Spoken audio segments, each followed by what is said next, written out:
Por menos Estado e mais liberdade.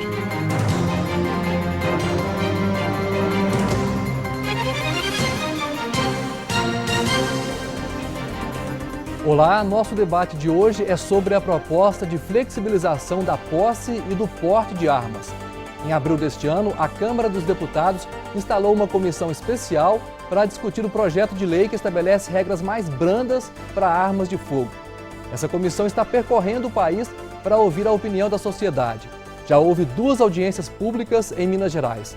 Aqui no estúdio, especialistas analisam essas possíveis mudanças no Estatuto do Desarmamento, que está em vigor há 12 anos. Os nossos convidados são Adilson Rocha, conselheiro da OAB e doutor em criminologia, Coronel Alberto Luiz, especialista em segurança pública e diretor da Associação dos Oficiais da PM e dos Bombeiros Militares, Júlio Zini, advogado e professor de Direito e Processo Penal, e Alexandre Lima, atirador, colecionador de armas e representante do Instituto Defesa em Minas Gerais. O Assembleia Debate está no ar.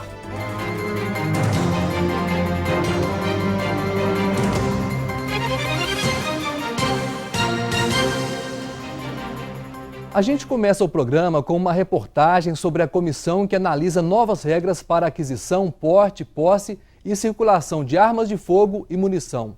Representantes desse colegiado estiveram em Minas no fim de junho. As reuniões foram feitas em Uberaba e em Belo Horizonte. Vamos ver como foi o encontro aqui na Assembleia.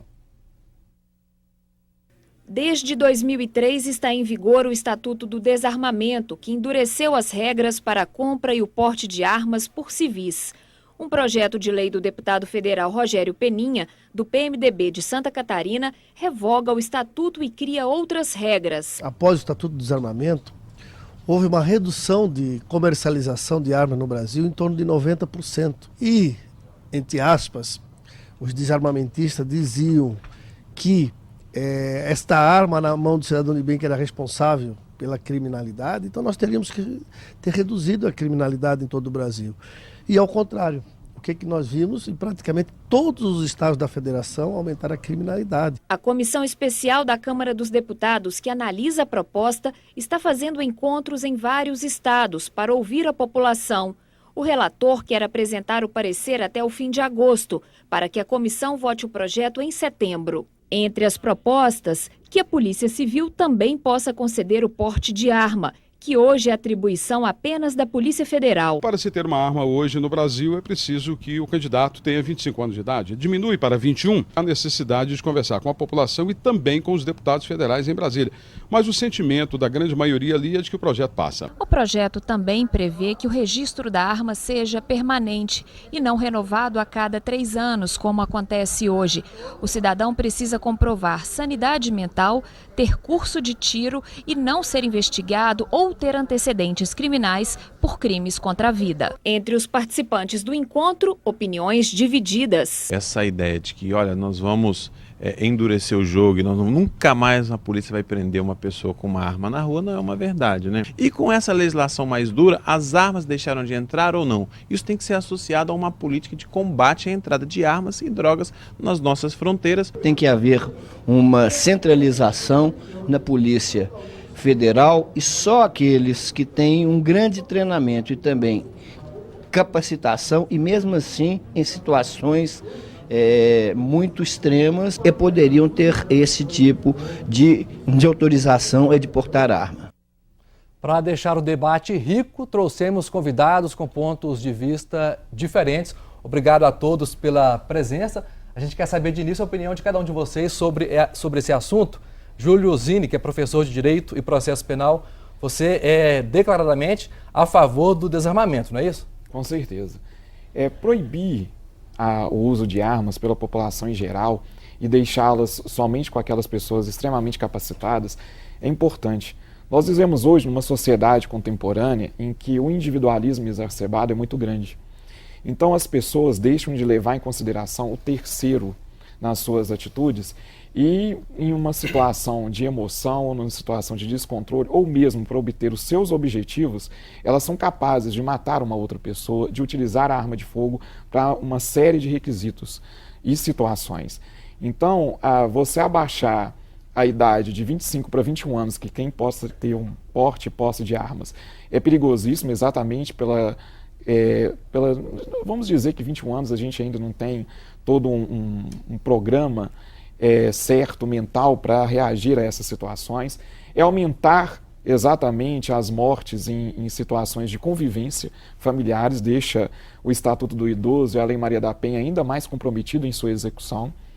Fora que o argumento que utiliza, principalmente nas exposições de motivos do projeto, que é a segurança jurídica, preservar a segurança jurídica ela é preservada com políticas públicas de ir lá e evitar o tráfico de armas, de impedir com que armas ilegais estejam na nossa sociedade, de conscientização, principalmente através de propagandas, que foi um ganho do Estatuto de Desarmamento. Então, você tirar o Estatuto de Desarmamento para colocar o Estatuto de Arma de Fogo não é um bom caminho na proteção de nossos bens jurídicos e para a sociedade. Daqui a pouquinho nós vamos aprofundar um pouquinho mais nesses pontos que o senhor citou aí. Alexandre, você já defende o ponto de vista contrário, né? Que o cidadão tem direito de ter a arma, né? Sim. Primeiro, muito obrigado pela presença aqui, obrigado aos participantes. Eu estou aqui hoje porque eu sou um atirador, um colecionador de armas, então tenho vivência em clubes de tiro, no meio de cidadãos comuns que possuem armas de fogo, apesar de ser preparados, né, terem curso, exame psicológico, enfim, né, ter toda a preparação para poder ter armas de fogo, uma legislação extremamente restritiva, como é o caso do Estatuto do Desarmamento, e enfrenta toda uma burocracia que é impeditiva, não é para controlar para ver se o sujeito realmente tem condições de ter uma arma, é para impedir realmente o acesso. Eu tenho uma opinião contrária assim, a isso. Eu acho que o cidadão tem o direito, aquele cidadão apto, né, tecnicamente preparado, tem direito ao acesso à arma de fogo, inclusive ao porte de arma, e vejo isso atrelado também a um Estado democrático de direito. Aqui, pelo tom até um pouco antes a gente debatendo aqui, e o que vem muito em todos os debates são a questão das estatísticas. Eu acho até que o assunto é bem mais acima do que a questão meramente se é bom, se é ruim, se salva vidas ou não. Sinceramente, desculpa a expressão, mas eu já estou de saco cheio de ouvir isso. A arma mata, não mata, mata quanto, o mapa da violência, quantos que morreram, etc. E eu queria aproveitar aqui, inclusive, por ter pessoas formadas em direito, né, professores, etc. Eu gostaria de dar uma outra linha. Aqui, pelo tom que a gente conversou, eu gostaria de dar uma outra linha. A população, para quem não sabe, não tem acesso, não tem informação jurídica, o Estatuto de Desarmamento, o que ele é? Ele é entre aspas, né, um nome fantasia para uma lei penal extravagante, que é a Lei 10.826 de 2003. O que é uma lei? A lei ela é uma regra obrigatória, geral, abstrata e inovadora. Por que eu vejo uma aberração jurídica nisso, não apenas na questão das estatísticas salva-vidas ou não? Regra o que é? Ela estabelece padrões de comportamento. Faça isso, não faça aquilo. Obrigatória porque ela é compulsória, ela é cogente, ela é imposta. Você tem que seguir, você tem que obedecer. Ela é geral porque ela atinge um número indeterminado de pessoas. A lei tem validade RH ONU, ela é para todo mundo. Abstrata, e é na questão da abstração que eu vejo uma aberração, eu já vou falar já, e inovadora, porque a lei ela visa inovar algo, isso é princípio da legalidade. Ninguém pode fazer ou deixar de fazer algo senão em virtude de lei. Okay. Bom, na questão da abstração, o legislador, quando ele cria, e aí nós estamos falando de uma legislação penal, uma abstração combinada com uma pena, então nós estamos falando de prender as pessoas, não é uma multinha, não é uma coisa assim, não. Privação de liberdade, uma pena corpórea, num ordenamento jurídico prevê princípio de intervenção mínima. Então, prender o idoso lá, portando a calibre 20, que não é um criminoso. Pena de reclusão, 2 a 4 anos se for permitido, 3 a 6 anos se for restrito. O legislador ele cria essa abstração hipotética na cabeça dele. Ele não faz análise, um exercício axiológico individualizado. No caso concreto, ele não tem como fazer isso. Vamos entender melhor isso. O que teria que ser feito? Não, ele não pode fazer isso. Desculpa a minha audácia em dizer isso. Isso não é assunto para o legislador tratar. Porque toda a base, a lei é uma criação política, toda a base de justificativa para isso são justificativas de valoração de casos individuais. É um exercício axiológico individualizado. Função típica, por exemplo, da prestação jurisdicional. Isso não é função do legislador fazer. O que ele diz? Ele diz, você não pode ter porque tantos vizinhos mataram o outro, porque tantas pessoas morreram na rua. José mata João. O que eu tenho a ver com isso? Okay. Isso é função típica da prestação jurisdicional. Isso é uma aberração. A gente não pode admitir que o legislador subtrai direitos, e é uma questão de liberdades individuais também. Se eu estiver alongando muito, pode interromper, não tem problema, mas eu gostaria só de concluir, depois eu fico calado, o pessoal pode até jogar baralho aí, conversar, o que seja. Só para concluir o raciocínio, para fechar. E isso é uma coisa perigosíssima, porque abre espaço para qualquer coisa. Se o legislador pudesse fazer essa valoração no caso individual e fazer uma norma restringindo o direito com base nisso, para que existe o Poder Judiciário se ele faz justamente isso? O juiz faz um exercício hermenêutico em cima da abstração do legislador e um exercício axiológico sobre as partes e ver qual pretensão vai prosperar. No caso do processo penal só tem uma pretensão, a pretensão punitiva, que é monopólio do Estado. Ali o Estado, a administração, é representado pelo Ministério Público, como via de regra, é o autor da ação penal. Ele lá querendo a espada na cabeça do sujeito, o outro sujeito querendo escapar, e o juiz faz essa valoração. Não tem como o legislador, isso é impossível, por mais bem intencionado que eles fossem, que nem sempre é o caso, por mais capacitado que fosse, ninguém pode fazer isso. Isso tem que ser corrigido rápido. Além disso, a população já se pronunciou sobre o tema. Okay. Então, assim, é uma aberração sobre qualquer ótica, mais do que estatística, mais de qualquer coisa. Adilson Rocha, doutor em criminologia, é uma aberração ou não? Eu vejo assim, esse projeto de flexibilização do Estatuto de Desarmamento, eu vejo que ele está equivocado e está na contramão do interesse da sociedade.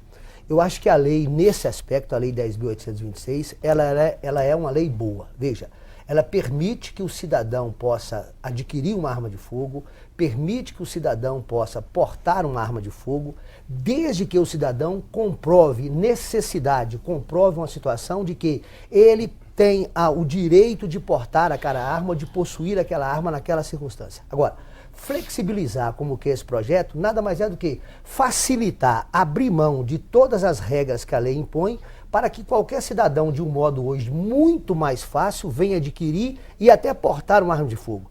Nós vamos retroagir a um período anterior a 1997, quando era livre o comércio de arma no Brasil e era tão somente contravenção penal portar arma de fogo sem autorização do Estado. Em 1997, com a Lei 9.467, que primeiro tipificou essa conduta de adquirir e de portar arma de fogo como crime, essa lei veio ser inovada com a 10.806 após o plebiscito popular em que a população votou a favor, votou contra o desarmamento. Veio a Lei 10.826 autorizando que o cidadão possa possuir e portar arma de fogo de acordo com a determinação legal e do regulamento da Lei 10.806. Então, a lei colocada, eu acho que nesse aspecto ela é ideal, ela carece de algumas alterações, como por exemplo, a lei trata a arma de fogo, o acessório e a munição como se fosse um instrumento comum, na mesma proporção de gravidade, quando na verdade não é. Deveria haver uma separação da arma de fogo, do acessório para a arma de fogo e para a munição, tratamento diferenciado. Poderia haver também uma figura típica diferenciada para aquele cidadão de bem que possui e, se possui uma arma de fogo hoje em casa, ele está em crime e ele tem o direito, e a lei ainda autoriza que ele possa entregar essa arma de fogo para a polícia, e a polícia vai reparar o prejuízo dele pagando em 200, 300, 500 reais o valor correspondente àquela arma de fogo, porque a arma de fogo definitivamente, senhor repórter, só presta para matar, só presta para matar. E mata rápido demais. Eu estive reparando recentemente na internet esses casos de execução que você tem com arma de fogo, assim, quando a pessoa recebe o primeiro impacto do primeiro tiro e seguido ou não de outros tiros, em questão de menos de 1 minuto, aquela pessoa já está morta. É quase que você percebe, qualquer telespectador pode ver isso na internet a qualquer momento, caso de execução de tiro, você quase que percebe ali, em questão de segundo, a alma saindo daquele corpo em razão da perfuração pelo projetil da arma de fogo. Então é um instrumento que só se presta para matar. Nessas condições ele tem que ser, sim, disciplinado de forma rigorosa, não pode ser liberado, a Deus dará para qualquer cidadão possuir ou portar arma de fogo. Possuir, menos mal, portar, perigosíssimo ainda. Mesmo porque, rapaz, você toma uma, você vai para lá, você tem um problema qualquer, e se você tiver de posse de arma de fogo, e eu como advogado criminalista já há 25 anos participei e participo de vários casos de tragédia até familiar, provocada unicamente por essa infeliz dessa arma de fogo que estava na casa daquele cidadão naquela hora. Se não possuísse aquela arma de fogo naquela hora, não teria ocorrido morte. Por favor. Nós vamos também aprofundar um pouquinho mais as questões, né, de brigas dos chamados cidadãos de bem no trânsito, em casa. A gente quer ouvir os pontos de vista daqui a pouquinho. Antes do programa, eu estava conversando com o pessoal aqui sobre essa questão dos pontos de vista, né? E eu ia dizer assim que 2 são contra e 2 são a favor do desarmamento. Mas aí o coronel me interrompeu, não. Eu vou ter um ponto de vista mais equilibrado. É isso, coronel? Na verdade, Hamilton, cumprimento os demais integrantes da mesa. Eu até, dentro da minha opinião, a fim de esclarecer a quem está nos prestigiando, né, os telespectadores que estão assistindo, eu vou até fazer aqui alguns contrapontos, me perdoe, porque eu aqui represento a fala da segurança pública, nesse aspecto de me apresentar como um especialista em segurança pública, de ter trabalhado 30 anos, e eu vou começar dizendo, o Alexandre, apesar de ser um desportista, né, ele é um atirador treinado, eu divirjo, né, ouso a divergir dele com relação a mens legis, porque ele deu uma aula para nós aqui de aprofundamento em direito.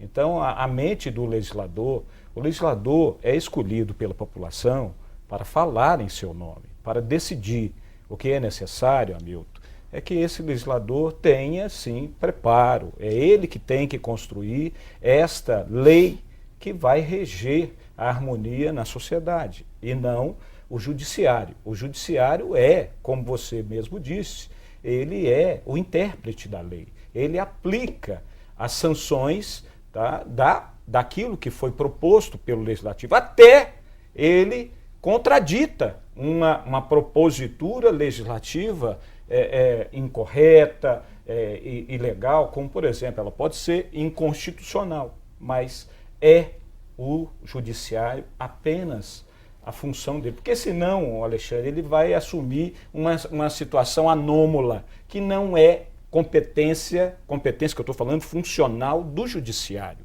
Quem tem que legislar é o legislador. Então, aí eu falo que houve avanços e retrocessos. O doutor Adilson colocou muito bem com relação até 97, nós tínhamos ali a ideia de contravenção penal. Alguém que fosse encontrado com uma arma de fogo era hoje chamado crime de menor potencial ofensivo.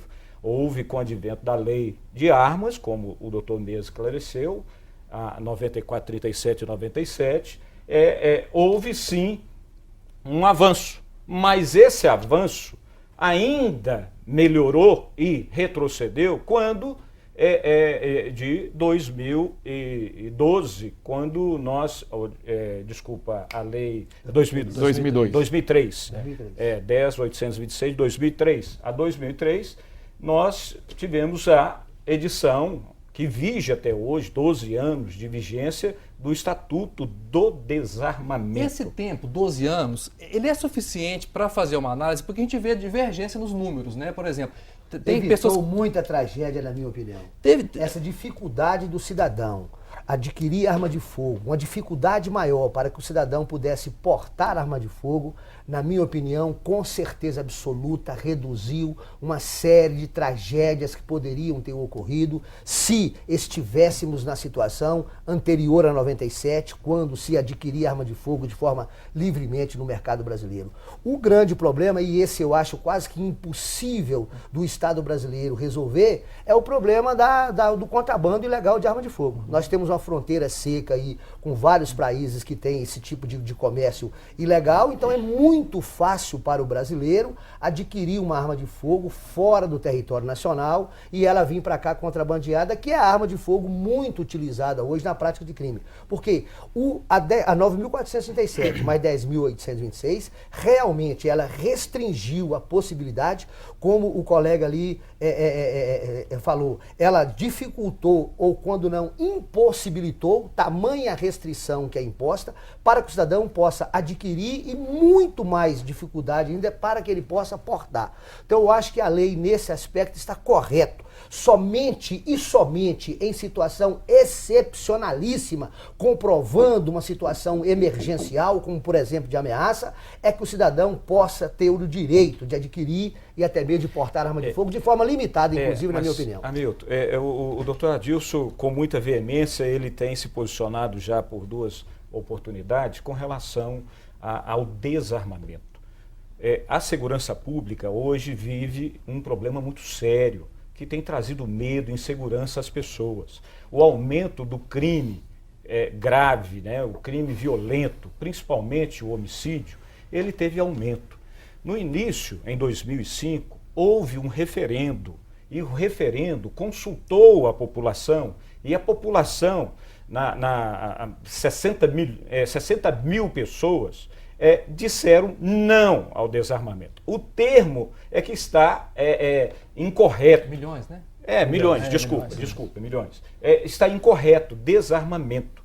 As pessoas... A pergunta foi complicada? A pergunta foi equivocada, no meu entender. Por quê? Na verdade, as pessoas disseram não ao desarmamento. O Estado e o legislador, viu, Alexandre, veio, ele tem que fazer o papel dele. Legislar, melhorou a 9.437, que é a lei de armas. Nós tínhamos lá um capítulo, tá? Artigo, ou artigo capítulo, que era o 10, que justamente todos os tipos, vender, transportar, aportar, é o 12 tudo. Hoje, é o que nós temos hoje em vários do Estatuto. Então o que acontece? O legislador necessitou produzir uma lei. Só que ele restringiu, e todo mundo, olha o contrassentido que nós temos que fazer, e hoje, democraticamente, como o Alexandre falou, está se perguntando, está fazendo audiência pública. O cidadão hoje não entra num consenso. Há aqueles que divergem, há aqueles que apoiam. Mas o que nós temos que analisar para a segurança pessoal e para a segurança coletiva, é isso que o Estatuto visa, é justamente o objetivo jurídico, a segurança coletiva e não a segurança individual. Porque a segurança individual é o que todo mundo agora está querendo para se armar. Para se armar. Lá não proíbe a pessoa armar, só que tem parâmetros, só que tem critérios. E olha que contrassentido. Nós sempre cobramos, em razão de segurança pública, o endurecimento da lei. Agora, o Estatuto tem sim os seus avanços e tem endurecimento. Agora nós estamos querendo voltar, fazer uma flexibilização. Nós queremos afrouxar a lei. Olha que contrassenso. Nós sempre cobramos mais pena, mais lei, mais dureza da lei. Agora nós estamos querendo o contrário. Sim, o cidadão precisa ter a sua segurança. O doutor Júlio disse muito bem. Políticas públicas. Tá? Esta é importante. O doutor Adilson disse muito bem. Nós temos fronteiras que têm que ser controladas, o tráfico. Por quê? Ali não conseguimos, com a lei, proibir que o bandido ande armado. O cidadão, aquele que paga os seus impostos e tal, tem que se amoldar à lei. O bandido não. Então não é o problema da lei que vai fazer com que o bandido fique desarmado. Mesmo com essa proposta de lei agora, não vai mudar o cenário. A ótica está diferente. Inclusive o doutor Adilson falou uma coisa que eu vou me ousar a discordar do senhor quando fala assim, a arma mata. A arma não mata ninguém. Quem mata é o homem. O homem é que utiliza a arma incorretamente. O homem é que, estando ou não preparado, é que utiliza a arma e tira a vida de um outro. Então, doutor, eu penso que a arma, como por exemplo, até 97, com a lei de armas, o menor, ou seja, o adolescente, podia, acompanhado de um responsável, participar também de tiro desportivo, o que o Estatuto, ele cortou isso, não se pode mais. Então eu vou deixar que outros... Eu gostaria só de fazer uma intervenção. Ele citou 2 vezes aqui o caso, eu acho que o coronel ele não entendeu o que eu quis colocar aqui. A razão da lei ser abstrata é porque o legislador ele não pode fazer, ele não tem como, eu não poderia fazer. Isso não é a vontade dele, ou que o legislador não está legislando, que o judiciário iria legislar, não é isso. A razão de existir o judiciário, e até mesmo o Estado da Administração, que aplica a lei ao caso concreto, é porque é impossível o legislador, através de uma abstração, fazer valoração num caso concreto. Agora, Alexandre, só uma questão que eu queria ver para você e depois também ouvir o Júlio comentar sobre isso. Tudo bem que o legislador faz as leis, mas no caso, uma legislação, que é algo que já tem 12 anos, com relação ao resultado, não dá para medir pelo resultado se foi eficiente ou não, até porque há essa divergência que nós citamos no início. Tem gente que defende o desarmamento que diz que mais de 120 mil, mais de 60 mil vidas foram poupadas por causa da lei. Isso é chute. Pois é, mas já quem é contra diz que não diminuiu. Então eu queria ouvir, já que não há um consenso com relação a esses dados, o que você pensa com relação aos resultados 12 anos depois e depois você também, Júlio, o que você acha, ok? Assim, a taxa de homicídios você pode ter, né? Agora, quantas vidas foram salvas? É isso mesmo? Parece que eles pegam as estatísticas de quantas haviam, né, quantas haveriam seguindo aquela sequência. Pois é, chute. Né? Chute. Estatística é uma forma de mentir também. Você acha que não diminuiu o número de mortes? Não, eu acho até que não é uma coisa atrelada à outra. Isso até a ONU se posicionou. Não dá para fazer esse link então, não? Não. E é o que eu estou dizendo, é questão de estatística. Eu até recomendo, não sei se eu posso citar aqui, o Movimento Viva Brasil, o professor Bené Barbosa, que já, nessa parte assim, ele já tem excelentes vídeos, participa várias vezes de vários debates. Eu gostaria de puxar até para um outro lado, justamente por causa disso, porque eu não vejo ninguém falando disso. Para mim é uma questão acima. Eu acho que o que eu posso contribuir aqui não é a questão de segurança pública, o coronel que entende muito mais do que eu, não entendo nada disso, né? O sistema penitenciário, ele pode falar a realidade, tudo, o professor Júlio. Ok. O que eu venho contribuir aqui, e o que eu acho também que pode ser colocado, é em pauta esse debate, dessa parte, que para mim é uma aberração jurídica, a questão atrelada a um Estado democrático de direito, vejo como ferramenta passiva, e uma questão de liberdade individual também. A existência do Estado, essa pessoa jurídica de direito público, no qual as pessoas têm um vínculo jurídico, por isso são cidadãos, então sujeitos de direitos e deveres perante essa pessoa, o Estado, quando ele visa, e deve ser assim, quando visa tolir direitos, é para a viabilidade da liberdade. Não é para tolir ela, mesmo que seja para salvar vidas. Porque qualquer desculpa, isso é uma coisa inerente da racionalidade. O ser humano, isso é uma coisa essencial nele, precípua do ser humano. Buscar a liberdade. O que é liberdade? A autonomia da vontade. É a exteriorização dos seus anseios. Aquilo que você deseja concretizar no mundo material. E isso tudo na vida. Só que a liberdade, para poder ser viável em sociedade, ela tem que ser tolhida. Para ser viável, não para ser reduzida. Eu, por exemplo, eu estou disposto. Lenin, por exemplo, dizia que a liberdade era um bem tão precioso que deveria ser racionalizada. Olha, a cabeça é psicopata isso. Ele perguntava assim, liberdade para quê? Eu digo, viver sem liberdade para quê? Eu pergunto, eu estou disposto a lutar e morrer pela minha liberdade. Nós vamos só aprofundar essa questão até do direito do cidadão de poder, se é um direito constitucional ou não, essa questão no segundo bloco. Mas, coronel, entendeu a parte da abstração? Eu não estou dizendo que o judiciário, eu não estou querendo dizer que o judiciário é legislativo. Nós vamos aprofundar essa questão. É só isso que eu quis dizer. O meu modo de pensar com relação a isso também. Nós vamos ouvir daqui a pouquinho. Júlio, você acha que o resultado, 12 anos depois, dá para mostrar se valeu a pena ou não? Qual a sua opinião? Evidente que dá. O problema é que nós temos várias metodologias de pesquisa. Então nós não podemos dizer que todas as pesquisas são feitas mediante a mesma metodologia, então que elas estão corretas. E nós costumamos separar. Quem é a favor, coloca uma metodologia X e uma classe de pesquisa. O outro vai lá e coloca. A gente tem que olhar um contexto. Então nós temos que analisar a progressão dos crimes, como é que foi, porque são 12 anos.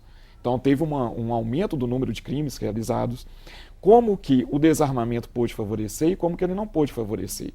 E na realidade, o grande drama que nós temos na maior parte dos crimes são aquelas armas que nós não conseguimos regular, exatamente por ineficiência do Estado. Então, quando ele disse bem ali sobre liberdade, o legislador ele tem que regrar a nossa convivência, porque senão nós não vamos sobreviver. Então, regrar a convivência em si já traz a ideia de tolher, que é a expressão que ele utilizou, a nossa liberdade. Sim. Só que tolher a liberdade, limitar a liberdade, é necessário na sociedade porque nós nunca consideramos o outro. Nós estamos considerando nós mesmos e os nossos objetivos.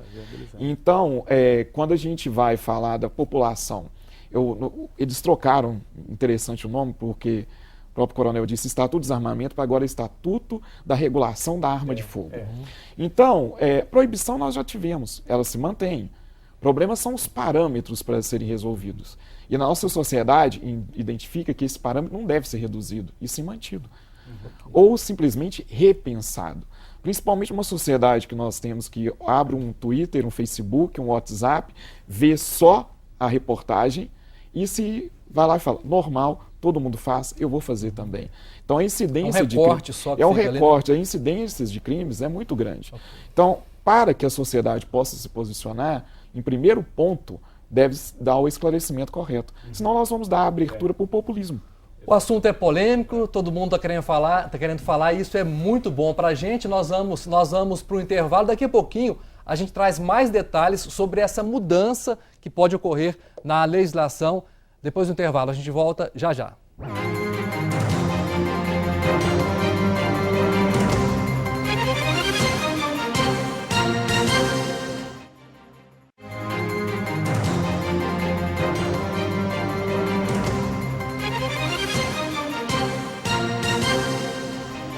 Estamos de volta com o nosso debate sobre o Estatuto do Desarmamento e o projeto de lei que quer mudar as regras para se obter registro de arma de fogo aqui no Brasil. Vamos começar este bloco com uma matéria da NBR, que é a TV do governo federal. A reportagem traz alguns dados do Mapa da Violência 2015, que tratou exatamente de mortes provocadas por armas de fogo.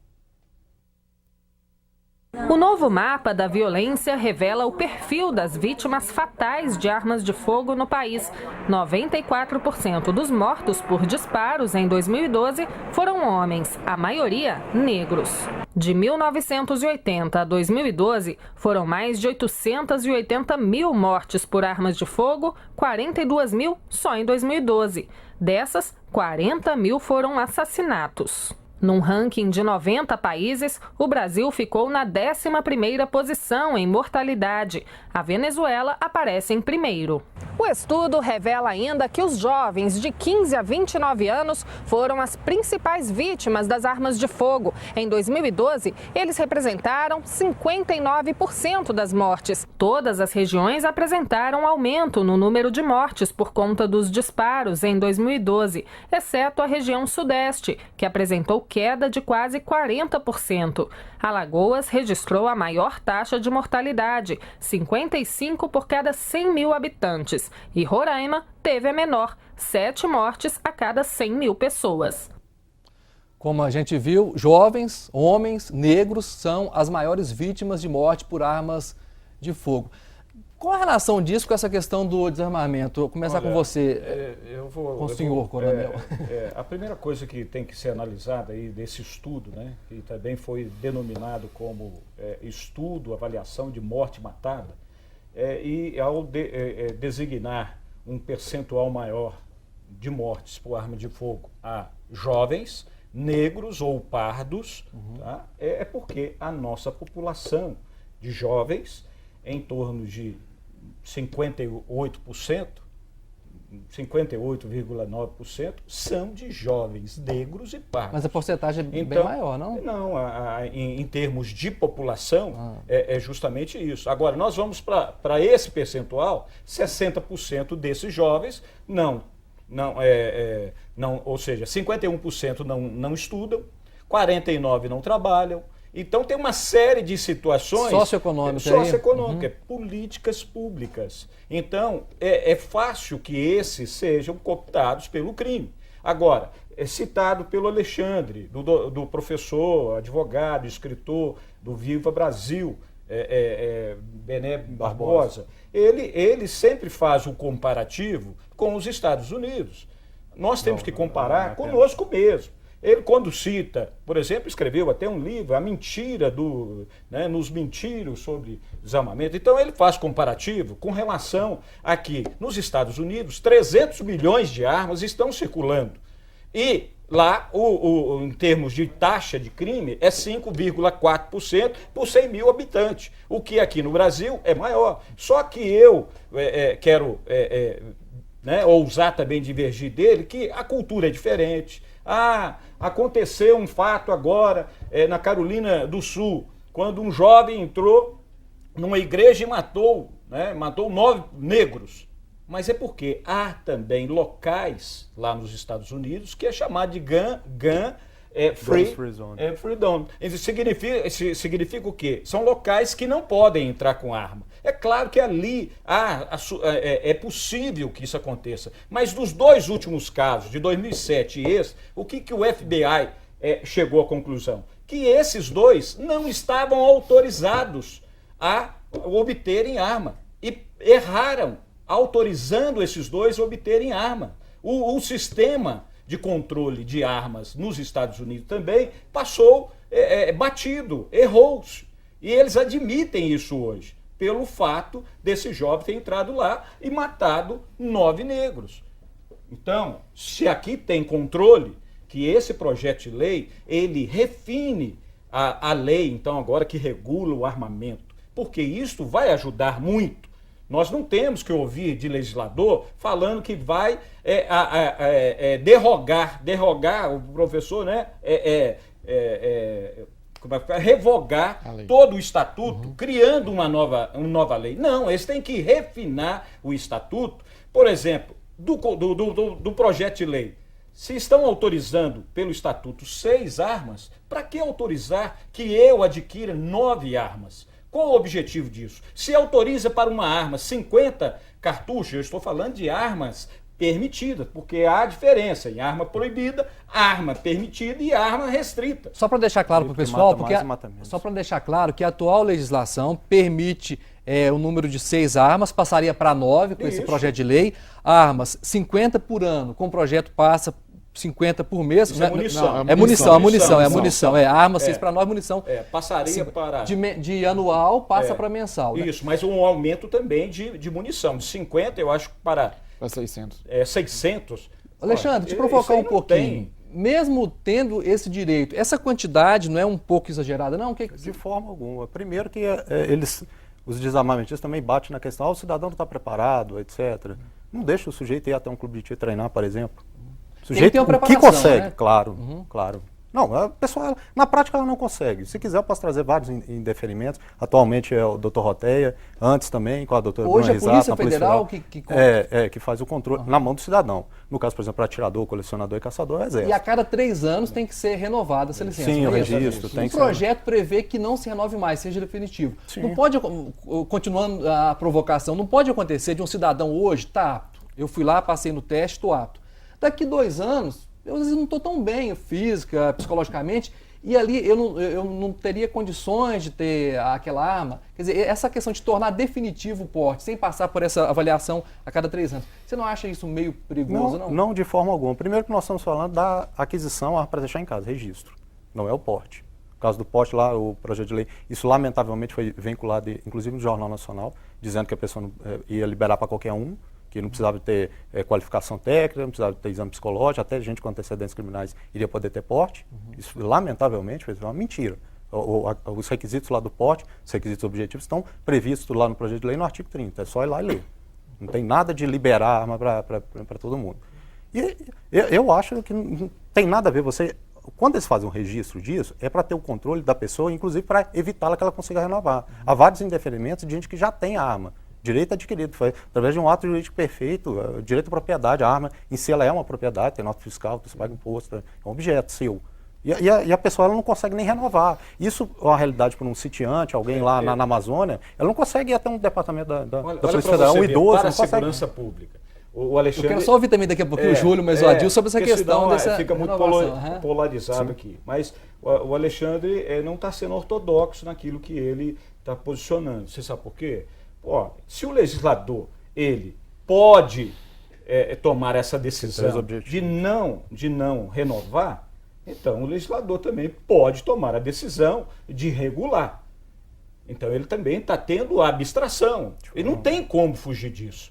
Né? Se nós pensarmos aqui, quem é estudioso da matéria, de estudiosos da interpretação, da hermenêutica jurídica, do work, então o judiciário vai usar ali elementos criteriais do tipo interpretativo.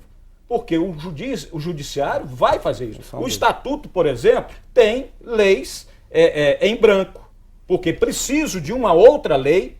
Tá? Tem o R-105, que regula o que é arma, o que é munição, isso e aquilo. A questão aí do tempo de renovação, teve uma regulamentação à parte, não está no estatuto. O que eu penso para a segurança pública é que necessitamos sim ter responsabilidade na análise desse projeto de lei. Inclusive o deputado relator que falou ali no primeiro bloco, na matéria, dizendo que voltaríamos o que era em 97, que a Polícia Civil Estadual, ela desse a autorização. Eu vejo isso com certa restrição, não porque o policial civil não tenha, a autoridade de polícia judiciária não tenha competência para isso, mas isso não contribui ou dificulta nada. Tiraria da federal ou acrescentaria? Não, eu acho que deve permanecer. Agora, se está tendo dificuldade para liberar, porque nós esquecemos daquele que mora na área rural, esquecemos daquele que está realmente demonstrando o que está no estatuto, a necessidade dele estar armado. Opa, é isso que o projeto de lei tem que avaliar. Nós temos que melhorar o funcionamento. Eu necessito estar armado? Eu estou mostrando essa necessidade? Então, o estatuto tem que ser facilitador dentro de parâmetros. Agora, eu liberar para ad infinito, eu não preciso fazer psicologia, exame psicológico, isso, aí também. Sim, a liberdade nossa é um direito fundamental, mas não é um direito absoluto. Os professores aqui sabem disso. A liberdade nossa, no Estado Democrático de Direito, Alexandre, foi o que eu disse, inclusive. A tendência do Estado Democrático de Direito é aumentar a esfera privada e diminuir a esfera pública. Não pode, tá, ter um entendimento equivocado, mas na esfera privada o seu direito não pode conflitar com o meu direito. Então a liberdade não é direito absoluto, é um direito fundamental sim, mas não é um direito absoluto. Temos que analisar com muita responsabilidade isso. Eu posso só fazer uma correção, um detalhezinho só na rapidinho, parte que eu quero ouvir os dois também. Desculpa, porque foi citado nesse ponto. A parte que ele diz que que o legislador também poderia tolir esse direito com a justificativa da qualificação técnica. A qualificação técnica, ela é um critério objetivo, porque é uma relação puramente causal, fenomenológica. O sujeito que ele não sabe que não pode virar arma para ele não pode ter arma. Pode ser por demência mental ou por ele não estar apto a manusear uma arma. O legislador pode proibir, o direito é isso. Exigir que ele tenha a qualificação técnica. Absolutamente legítimo. Não pode dizer que vai matar o vizinho. Isso lá é uma ofensa absurda. Dizer que eu sou um assassino, que se eu tiver uma arma eu vou matar alguém na rua se eu sair armado. Isso é que o legislador não pode. Alguns outros pontos importantes e polêmicos desse projeto, um deles fala o seguinte: quem for pego armado sob efeito de álcool ou drogas não perde o porte. E também libera a compra de armas para quem já esteve preso e pessoas investigadas por crimes violentos. Júlio, Adilson, o que vocês pensam desses pontos? É um retrocesso assustador isso aí, moço. O que a lei determina hoje? Se a pessoa tem uma arma de fogo registrada, se a pessoa tem um porte de arma, qual seja, ela pode portar arma de fogo livremente. E se essa pessoa, nessa condição, é encontrada embriagada ou drogada, ela perde imediatamente, instantaneamente, independente do procedimento administrativo, o direito a portar a arma de fogo. Está corretíssima a lei. Como que eu posso admitir, rapaz, que uma pessoa drogada, que uma pessoa que anda embriagada, possa também estar portando arma de fogo? Por favor. Esse projeto, nesse ponto, também é um retrocesso perigosíssimo contra você, cidadão. Porque é você que vai tomar tiro desse imbecil que, drogado e alcoolizado, vai estar portando arma de fogo. A lei está corretíssima nesse aspecto, hoje é 10.826, e não merece reparo algum. Júlio, nem drogado, nem, na sua opinião, né, nem sob álcool, nem sob droga, de jeito nenhum, né? De maneira nenhuma. O problema é que os mesmos autores desses projetos, que estão defendendo esses projetos, que defendem também a redução da maioridade penal e simplesmente tirar alguns direitos dos presos, principalmente o auxílio reclusão. Na realidade, nós estamos elegendo o outro como uma pessoa, como um obstáculo à minha liberdade. E isso vai piorar os índices de segurança pública no que tange aos crimes violentos ou não. E bebida alcoólica no trânsito já ocasiona grandes problemas. Com uma arma na mão, outro grande problema. Ô, Alexandre, tem uma questão aí, você falou muito a questão do direito do cidadão, quer dizer, eu posso até não ter, mas é meu direito ter, mais ou menos nessa linha aí, né? A questão econômica. Eu estava vendo a informação ali de que nas eleições a indústria relacionada à indústria de armas investe em candidatos, inclusive parte deles fazem parte dessa comissão que está discutindo essa mudança na legislação. Até que ponto a presença desses parlamentares que tiveram recursos públicos lícitos, mas dessa origem, pode influenciar nesse debate? Olha, a empresa, qualquer que seja ela, quer lucrar. A sociedade empresária, a empresa é atividade em movimento, não é pessoa jurídica. Então a sociedade empresária quer lucrar. A questão é porque é arma. É a indústria automobilística. Um oligopólio que é e tal, não sei se vale a pena entrar nisso daqui. Né? Os bancos, instituições financeiras, catando gente lá dentro. População, ninguém entende nada, sabe nem como é que funciona o negócio. Coisas que deveriam ser ministradas em escola. É absolutamente legítimo. Eu tenho interesse de quê? De vender o meu produto. Se o meu produto é arma, qual que é o problema? Legalizado, cumprindo tudo, claro. Tem que ter os requisitos técnicos para cumprir. Ninguém está falando disso. Estou disponibilizando um produto. Quer comprar? Então qual que é o problema do lobby? Não tem problema nenhum. Isso tem lobby de outros setores. Mas tem um conflito entre o interesse privado e o interesse Mas sempre público? tem. Eu acho que tem. Sempre tem. Isso é normal, tem que ter. Assim, ele, de certa, como você mesmo disse, assim, ele recebe um patrocínio lícito, legal, de uma indústria de arma de fogo. Ora, no Congresso Nacional, a indústria quer que seja liberado a compra de arma de fogo. Esse parlamentar, entendendo dessa forma, ele vai trabalhar nesse sentido? Certamente que sim. Certamente que sim. Agora, é preciso que ele pense se esse trabalho é útil ou não para a sociedade, moço. A sociedade, nesse aspecto, ela tem que ser vista como uma criança que carece de cuidado. E definitivamente eu cuidar dessa sociedade criança, não posso deixar que as pessoas, essas crianças, livremente possuam a arma de fogo, mesmo porque o instrumento arma de fogo é um instrumento que atrai. Você pega uma arma de fogo assim, você se sente atraído por ela. Ela tem um poder de atração em razão da finalidade única dela, que ninguém me tira da cabeça, que aquele trem só presta para matar, presta para mais nada. E quem pensa que usa aquilo para se defender, acaba matando ou então acaba fazendo algo até pior com aquela arma de fogo. É um instrumento que atrai, é um instrumento perigosíssimo, é um instrumento que só se presta para matar, que se liberar da venda no Brasil, vai ser liberada num preço que a maioria das pessoas vão ter condição de adquirir, e nós vamos ter um Estado brasileiro armado. E essa arma amanhã vai cair na mão do delinquente, que é o que comprovou antigamente. O cidadão de bem adquire a arma e depois vem o delinquente e toma essa arma dele quando ele não faz merda com aquela arma. Doutor, eu tenho arma para matar? Eu tenho arma para matar? É lógico que algumas pessoas assim, eu uso a arma, eu tenho a arma para minha autodefesa. Isso é falsa ilusão de defesa, cidadão. Se você tem uma arma, não pense que você está seguro com essa arma de fogo, não, moço. Porque na hora que você vai fazer uso dela, é um momento de estresse, é um momento perigosíssimo, em que o delinquente está muito mais preparado que você. Ele vai tomar essa arma de você e vai usar contra você, como acontece em centenas de casos aí. Quem tem que andar armado é somente o policial que tem preparo para isso, e até o colega ali que usa a arma de fogo como prática desportiva e como colecionador. O ideal é você pegar essas armas de fogo e entregar tudo para ele colecionar, ficar aquilo guardado, não aquilo na rua ou não aquilo na mão do cidadão, porque aquilo só presta para matar pessoas, no caso prático. Arma de fogo não é bom, não é uma boa saída, não te traz segurança alguma, cidadão. Ande desarmado e você vai estar muito mais seguro. Eu quero o problema da arma de fogo é tão grande que nós temos grandes estudos sobre o uso da arma de fogo pelos próprios policiais.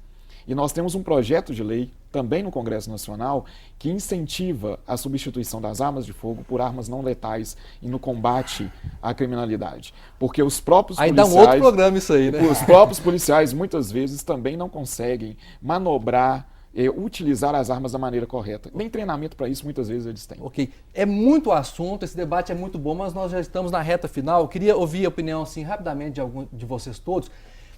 Quando teve essa campanha agora e da primeira vez que houve o Estatuto também, muita gente fala assim, estão desarmando a população e armando os bandidos. Né? Esse é um argumento que a gente ouve bastante.